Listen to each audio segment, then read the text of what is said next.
Hey guys, Brad Gilmore here. Want to give a big shout out to our title sponsor, Walker Texas Lawyer. If you or a loved one have been injured in an accident, whether that be a car, truck, motorcycle accident, or some kind of other issue, hit up Walker Texas Lawyer at 713-552-1117 or walkertexaslawyer.com. Oh, Brad, what have you done now? Broadcasting live from Houston, Texas, and around the world.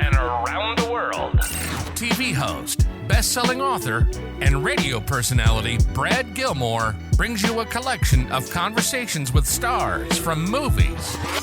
Matthew McConaughey. Brad Gilmore. Mark Wahlberg. Hey, how are you? The legendary Mr. Christopher Lloyd. Christopher, how are we doing? I'm doing good. Great introduction. Jessica Alba and Lizzie Mathis. Ladies, thank you so much for joining me. Thank you. Kevin Costner joins us. Thank you so much. Thank you. Television. Jimmy Fallon joins us this morning. Jimmy, how you doing, my friend? Good morning. Thank you so much, Brad, for having me. I appreciate this, bud. Kelly Ripa. Brad, thank you for having me. Comedy. Jay Leno joins us. Jay, how you doing? Hey, Brad, what's going on? Chris Tucker is in the building. Chris Tucker, good morning to you. Hey, Brad. Good morning to you. How are you? George Lopez joins us right now. George, how are you doing, sir? Good morning. Music. Lola Monroe. Thank you. Thank you for having me. The legendary frontman of AC/DC, Brian Johnson, joins us right now. Brian, how you doing? Good morning, Brad. What looking at you, give me funny, lad. Megan Trainor. Thank you so much, Brad. You're awesome. Chloe Bailey joins us. I appreciate the time. Appreciate you. And more. This is The Collection. Now your host, The Boat.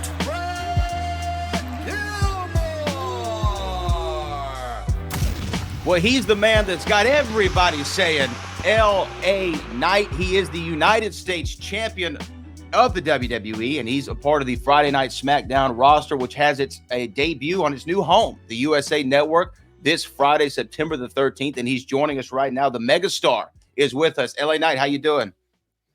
Man, I'm doing great. That was a heck of a talk-up right there. You talk about our new home, USA, kind of an old home, because I'm telling you, USA for me was the place where I watched everything when I was growing up as a kid. So, whether it was Monday Night Raw or whatever else, everything seemed to happen on USA. And now SmackDown coming to USA, it just feels right. It feels like home.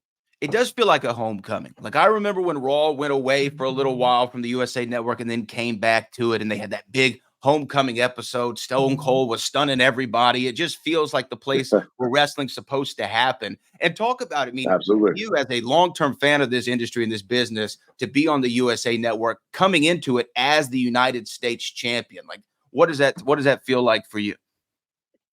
Well, I mean, especially you consider the namesake, the USA Network, U.S. champion. Yeah. So when you think about that, I'd say it's rather fitting. It's pretty cool to roll into our new home as, I guess, kind of one of the standard bearers, if you will. So pretty cool accolade right there. Now, you won that championship at SummerSlam this year. And I think when people talk about SummerSlam 2024 and they go back and watch it, yes, the main event with Cody and Solo had a lot of pomp and circumstance, as a main event should. But when you talk about bell to bell, the best match on the card was you versus Logan Paul.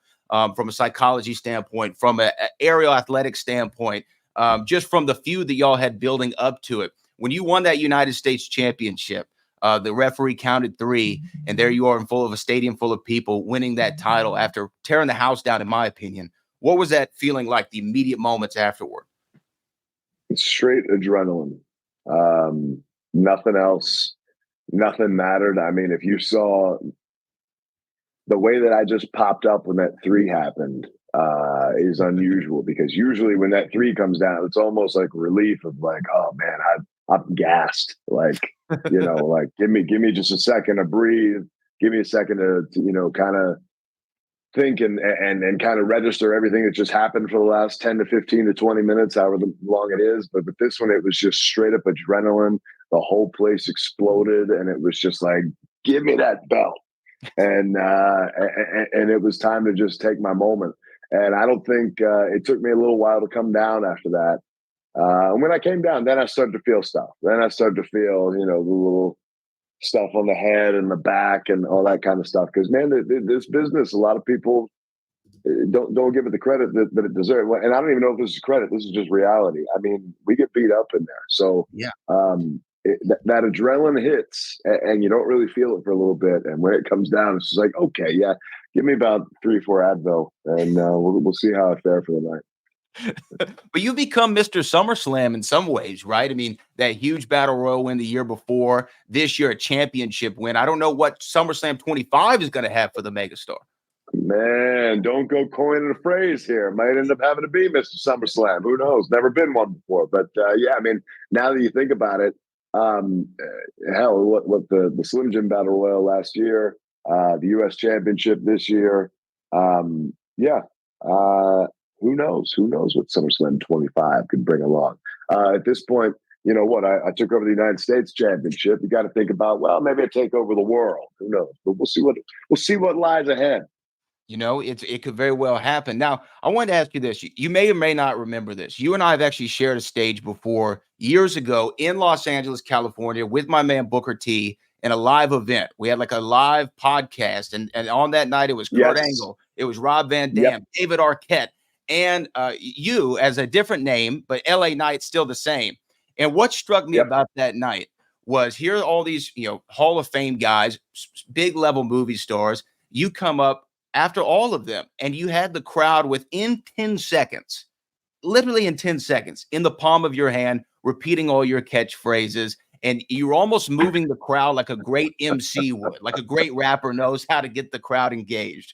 When did you discover that, yes, I might have the mechanics inside the ring, I might understand who I am as a character, but I also have this mouthpiece that so many people wish that they did have in wrestling? A lot of times that's the hard thing, is to get the promo down and get the character down. When did you realize that you had that? Well, first of all, let me back up and just say that I'm on my phone right now, and I could not even make you out at first, but now yes, completely.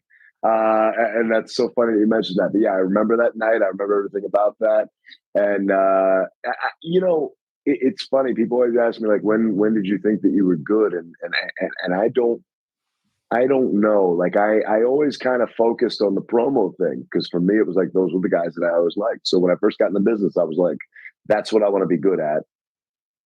And then, not that the wrestling needs to be as good, but like, for me, it was like, how do I prioritize that? And you don't really get a lot of practice in that in the independents. Like, it's not like guys like, all right, yeah, let's do promo practice or anything. So for me, it was just kind of like, anywhere I could fit it in. If I was on a little independent show, I would just be like, hey, can I just grab the mic for, 30 seconds, a minute, whatever, and just go out there and say whatever. And so I would try and make it a point to just go and do my thing. And I would say, man, not to blow smoke up my own keister here, but I would say within that first year of me being in the business, I kind of had a bit of a rap where it was like I knew how to get the people behind me to some degree. I didn't have it to the same level that I have it now, where it's like I know how to kind of, I can say the right things at the right time, and I can get the catch. I didn't have like the catchphrases and all that stuff. That was kind of stuff that was developed through the years, where it was just like, all right, well, what do I say in my normal real life? Okay, this, okay, well, let's bring that in and let's do this. And does this fit? Okay, cool.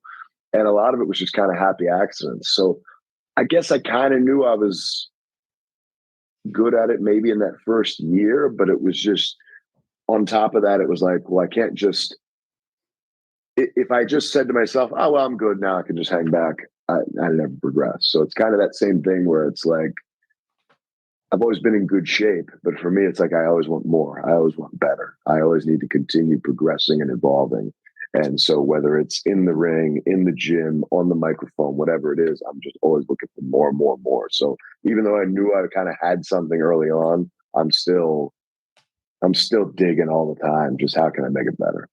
Well, man, you've captured the WWE universe, the pro wrestling crowd, and the entertainment landscape as it is. And you're going to continue to do that on the USA Network with the debut of Friday Night Smackdown this Friday. I have about 20 seconds left with you, so I just have to ask you real quick. Not who is the GOAT, not who is the GOAT, but who is your GOAT? Who is your greatest of all time? For me, it's the Macho Man Randy Savage. Who is your GOAT? I can't name one. For me, it's always been four who kind of tie for it. And so it's going to be Austin, Rock, Hogan, and Flair, who let go of all the personal, whatever all the personal outside stuff is. Because for me, I don't agree with a lot of the stuff that the latter two have been doing as far as the craziness in their personal lives. But from a professional level, as performers in the ring and in this business, Austin, Rock, Flair, Hogan, 100% hands down. The WWE United States Champion, the future king of the world. But right now, he's going to be the king of the USA Network. That's right. Yeah. What everybody's saying. I appreciate you for joining us this morning. I appreciate you. Thank you. Thanks so much, man. That was great. Of course, man. Thank you.